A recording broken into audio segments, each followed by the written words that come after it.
Buenas tardes, chicos. En la sesión de hoy estudiaremos las propiedades generales de las disoluciones, la solubilidad y cómo los distintos factores pueden influir en ella. ¿Cuáles serán estos factores que estudiaremos hoy en día? En primera instancia veremos la naturaleza del soluto y del solvente y cómo estos, interaccionando entre sí, van a favorecer o no la solubilidad de un soluto en un determinado solvente. En una segunda instancia estudiaremos el estado de agregación del soluto y cómo éste va a favorecer o no la solubilidad. En una tercera instancia veremos cómo la agitación de una solución puede favorecer la solubilidad del soluto. En una cuarta instancia, que será la instancia en la que prepararemos el té, acto común y cotidiano de las familias chilenas y del mundo, que nos permitirá visualizar cómo la temperatura es uno de los factores principales y más cotidianos que podemos encontrar para favorecer la solubilidad. Y finalmente visualizaremos la conductividad eléctrica de una solución y cuáles son las condiciones de esta para que ésta se genere. Hemos visto en la televisión muchas veces que la gente se electrocuta al estar en contacto con el agua y el agua a su vez en contacto con una fuente de poder de energía eléctrica. Y con este sencillo experimento veremos si esta imagen que podemos ver cotidianamente y que es de conocimiento popular es realmente así. ¿Qué es la solubilidad? Para comenzar, la solubilidad es la capacidad que tiene un solvente de disolver una cantidad de soluto a una determinada temperatura. Como dijimos anteriormente, el primer experimento se basará en la naturaleza del soluto y del solvente y cómo estos interaccionarán entre sí, favoreciendo o no la solubilidad. Contamos con dos vasos, uno con agua y el otro con aceite. ¿Cuál será nuestro soluto? Sal de mar. ¿Por qué sal de mar? La sal, como podemos haber aprendido en nuestras clases de química anteriormente, está compuesta principalmente de cloruro de sodio, compuesto iónico que al entrar en contacto con el agua formará ion sodio y ion cloruro. Al entrar en contacto con su solvente con el que cuenta con mayor afinidad. ¿Por qué y en qué radica la afinidad que tiene el cloruro de sodio con el agua? La molécula de agua, como podemos observar en nuestro esquema, cuenta con un átomo de oxígeno y dos átomos de hidrógeno. Átomos con diferencia de electronegatividades. Por lo demás, el oxígeno cuenta con dos pares de electrones apareados, los cuales formarán un ángulo en la molécula.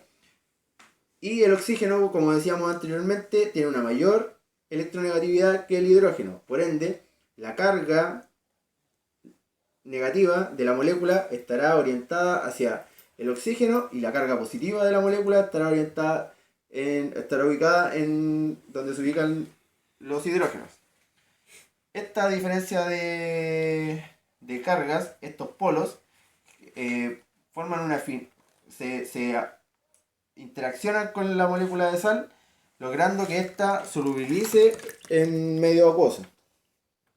Como podemos evidenciar efectivamente en este momento, luego de haber agitado un momento, podemos observar que la sal se ha disuelto completamente.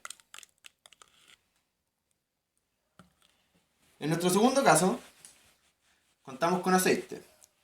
La molécula de aceite, como podemos observar en nuestro esquema,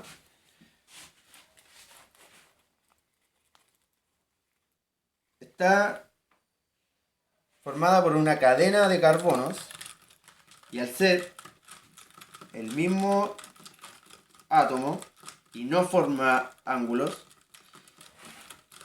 y no tiene diferencia de electronegatividades, esta no va a generar polos.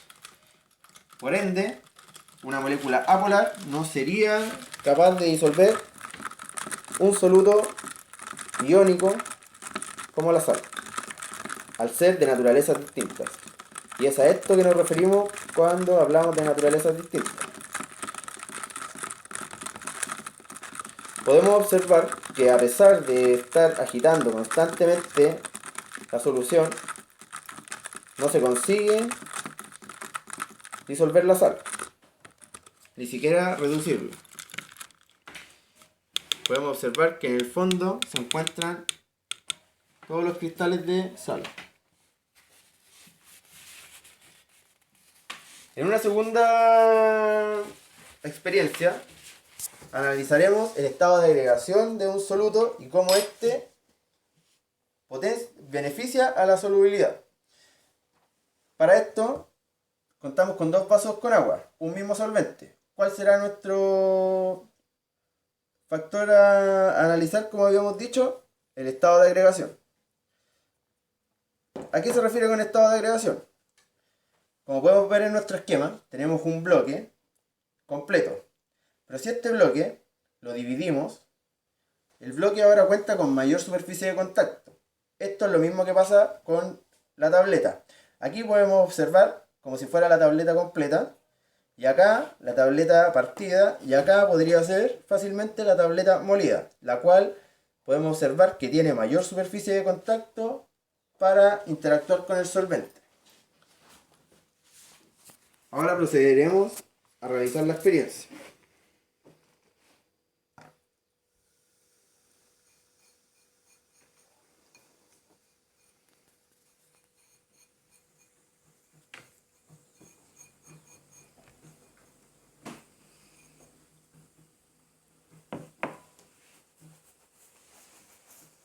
Como explicamos anteriormente,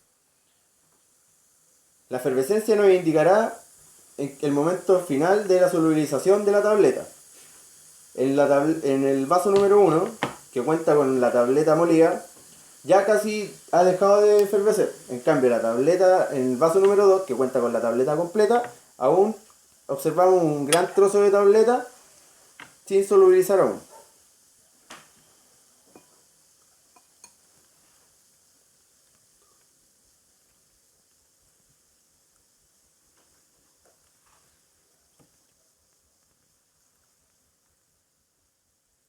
Se puede observar la diferencia en la velocidad de la solubilización de ambos vasos. En una tercera instancia contamos con 2 vasos con agua nuevamente. ¿Cuál será nuestro factor a analizar? La agitación de una solución. Para esto utilizaremos jugo en polvo, los cuales agregaremos al mismo tiempo a los vasos. Pero con la ayuda de una cuchara agitaremos el vaso número 1 y el vaso número 2 lo dejaremos así. La diferencia de coloración en este caso nos puede indicar cuál es el soluto que se encuentra ya solubilizado. Podemos observar que el vaso número 1 tiene una coloración uniforme en toda la solución, y el vaso número 2 no es así, ya que el soluto se encuentra precipitado al fondo, ya que este no ha sido solubilizado aún por el solvente. En una tercera instancia, en una cuarta instancia, llegó la hora de preparar el té. ¿Por qué decía que era común esto en las familias chilenas y en las familias de todo el mundo? Porque en mi casa, por ejemplo, a mí me gusta el té solo con agua caliente. Y le pido a mi mamá que así me lo prepare. En cambio, a mi mamá le gusta echarle agua fría y agua caliente. Contamos con un tercer vaso que solo tiene agua fría. Esta diferencia de temperatura nos permitirá ver si la temperatura del solvente influye en la solubilidad del soluto. El soluto en este caso hemos elegido el té, ya que nos permitirá visualizar rápidamente, gracias a su coloración oscura, cuál es la condición idónea para la solubilidad del té. Como podemos observar, el vaso que contiene una mayor temperatura rápidamente logra la coloración oscura del té. El que tiene la temperatura intermedia muestra un color intermedio y el vaso con agua fría es un color muy sutil que casi ni se percibe.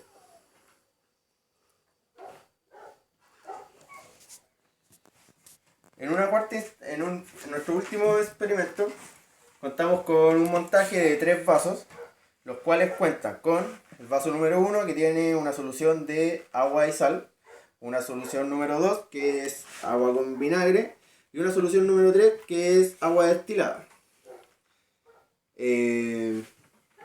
¿Cuál es el fundamento de este experimento? Y es lo que planteábamos en un principio. El agua en sí es o no es conductora de la electricidad. Y ahora podremos observarlo y dar explicación a este fenómeno. En este primer vaso contamos con agua con sal. Y podemos observar que sí conduce la electricidad, porque se nos prende el LED. ¿A qué se debe esto? Los iones de la sal disuelta en el agua presenta ion sodio y ion cloruro. Estos iones en solución nos permiten que la electricidad proveniente de nuestra batería pase por la solución, completando el circuito, permitiendo que el LED se prenda. Acá, al otro lado, en nuestro vaso número 3, contamos con solo agua destilada.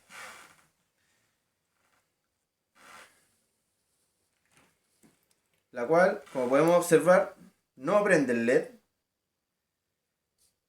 Y esto se debe a que el agua, como sustancia pura, corrigiendo lo que dije anteriormente que era una solución, no conduce la electricidad, por lo que observamos en la televisión y que son la gente que se electrocuta con el agua es porque el agua posiblemente pueda contener iones en solución, porque si no fuera así no conduce la electricidad, como podemos ver.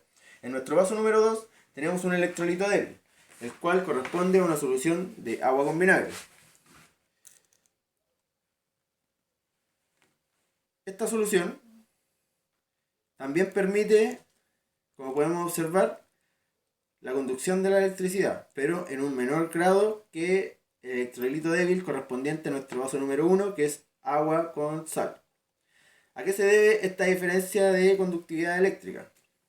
Como podemos observar en nuestro esquema, y como explicábamos anteriormente, los iones disueltos en el agua nos permiten una buena conducción eléctrica, mientras que el vinagre es un electrolito débil. ¿Qué significa que sea un electrolito débil? La molécula de ácido acético, que es nuestro vinagre, está en equilibrio constante, liberando un protón, pasando a ser acetato y un protón en solución. Esta poca concentración de iones en solución nos permite una baja conductividad eléctrica, a diferencia de el electrolito débil correspondiente a la solución de sal y agua. Bueno chicos, espero que estos experimentos fáciles y sencillos con materiales que ustedes pueden conseguir fácilmente en el negocio de cerca de su casa, de su barrio, o bien en su propia casa, nos pueden servir para observar los fenómenos que influyen en la solubilidad y poder comprender fácilmente y rápidamente y poder recurrir a estos experimentos y a estos ejemplos para poder entender de manera eficiente y significativa cómo los factores de la solubilidad influyen en ella, potenciándola o no, de que ella ocurra.